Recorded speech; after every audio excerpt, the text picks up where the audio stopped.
Hello my dear students, good morning to all. How are you? Myself Hina Solanki. In our last video, we learned first chapter Mulla Nasruddin the Wise Fool. I also explained first story The Wisdom of God. Second story is The Borrowed Pot. And now we start. The third story is The Royal Banquet. This is French word, इसका meaning होता है भोजन, शाही भोजन, banquet. A royal banquet was held by the अमीर and everyone was invited. ये जो शाही भोजन है वो किसने ऑर्गेनाइज किया था, मतलब किसने रखा था? तो अमीर द्वारा रखा गया था. शाही भोजन का आयोजन किया गया था. किसके थ्रू? अमीर ने शाही भोजन का आयोजन किया था. एंड एवरीवन वॉज इनवाइटेड, और सभी को उसने इनवाइट किया था शाही भोजन के लिए. Mulla Nasruddin turn off for the feast too. Mulla Nasruddin भी दावत के लिए आया था. When the officials saw him in his ragged cloak, they seated him in a place as far away as possible from the great table. जब officers ने जब उसे देखा कि उसने कैसे कपड़े पहने थे, मतलब फटे हुए चिथड़े हाल कपड़ों में देखा. क्लॉक का मीनिंग होता है जब्बा पहनते हैं ना, वो. तो देखो पिक्चर में उसने कैसे कपड़े पहने हैं, फतेह पुराने, है ना. तो जब उसे देखा कि जो मुल्ला नसरुद्दीन है उसने चिथड़े हाल कपड़े पहने हैं, तो उसे कहाँ बिठा दिया? जो ग्रेट टेबल रखा था, जो अमीर के द्वारा शाही भोजन का आयोजन किया था ना. तो देखो पिक्चर में एक बड़ा सा टेबल है, तो ये जो टेबल है उससे दूर, जितना हो सके उतना दूर उसे बिठाया. क्यों? क्योंकि उसने कैसे कपड़े पहने थे? फटे पुराने कपड़े पहने थे, इसीलिए उसे टेबल से जितना दूर हो सके उतना दूर उसे बिठा दिया. Where the most important people were being waited on hand and foot.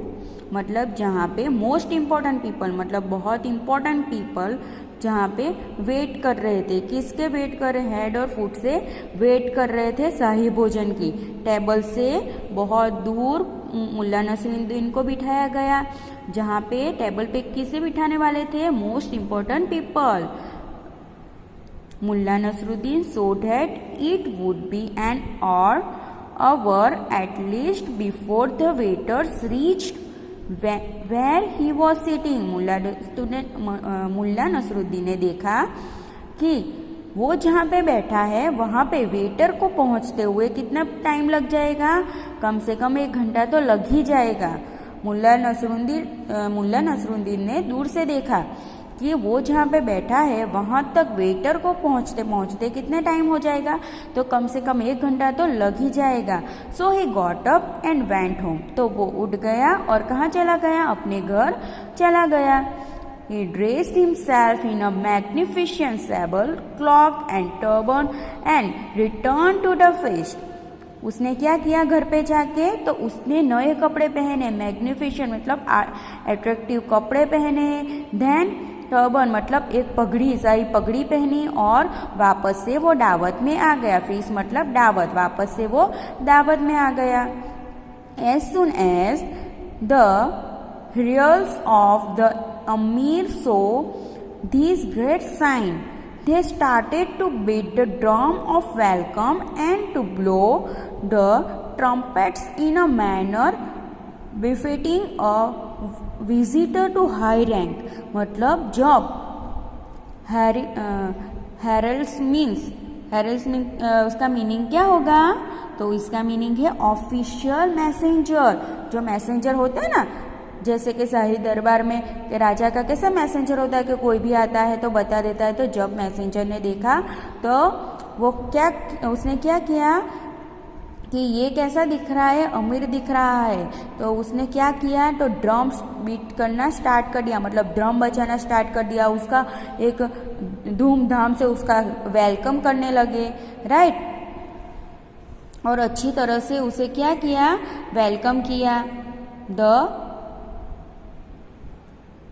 The Chamberlain, इसको क्या कहेंगे? The Chamberlain himself came out of the place and escorted the magnificently dressed Mullah Nasruddin to a place close to the Amir. The Chamberlain himself came. Chamberlain मतलब an official who looks after the household of a king or a nobleman. मतलब जो king होता है, राजा या फिर कोई नॉबलमैन, उसका जो हाउस होल्ड होता है, राइट, उसको हम क्या कहेंगे? चैम्बरलैन। तो उसने क्या किया? जब उसे देखा तो उसे नसरुद्दीन को कहाँ पे लेके आ गए? मैग्निफिशेंट ड्रेस, मतलब मैग्निफिशेंट ड्रेस पहने हुए मुल्ला नसरुद्दीन को अमीर के जहाँ पे अमीर थे वहाँ पे उसे लेके आए। कौन लेके आया?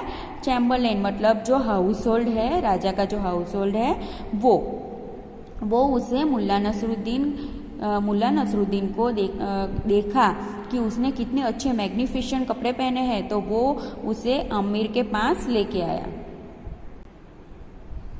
And appetizing dish was immediately placed before him. Appetizing मतलब डिलीशियस, स्वादिष्ट dish was immediately placed before him, मतलब मुल्ला नसरुद्दीन के पास एक डिलीशियस डिश मतलब डिलीशियस खाना इमीडिएटली तुरंत ही पेश किया गया। Without a pause Mulla Nasruddin began to rub handfuls of it onto his turban and cloak. मुल्ला नसरुद्दीन ने समय गवाते बिना, मतलब कुछ भी देर रुके बिना ही मुल्ला नसरुद्दीन ने क्या करना स्टार्ट किया? तो अपना जो वो खाना है ना, वो रब करना स्टार्ट कर दिया। किस पे? तो टर्बन पे और क्लॉक पे, अपने कपड़े पे और पगड़ी को खाना लगाना स्टार्ट कर दिया। देखो आप पिक्चर में देख सकते हो कि ये जो है वो मुल्ला नसरुद्दीन है और वो क्या कर रहा है? जो खाना है वो अपने क्लॉक मतलब अपने कपड़ों पे लगा रहा है, अपने झब्बे पे लगा रहा है।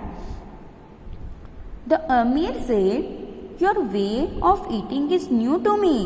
अमीर ने क्या कहा कि तुम्हारा खाना खाने का तरीका मेरे लिए बहुत नया है। Nothing special said Mulla Nasruddin.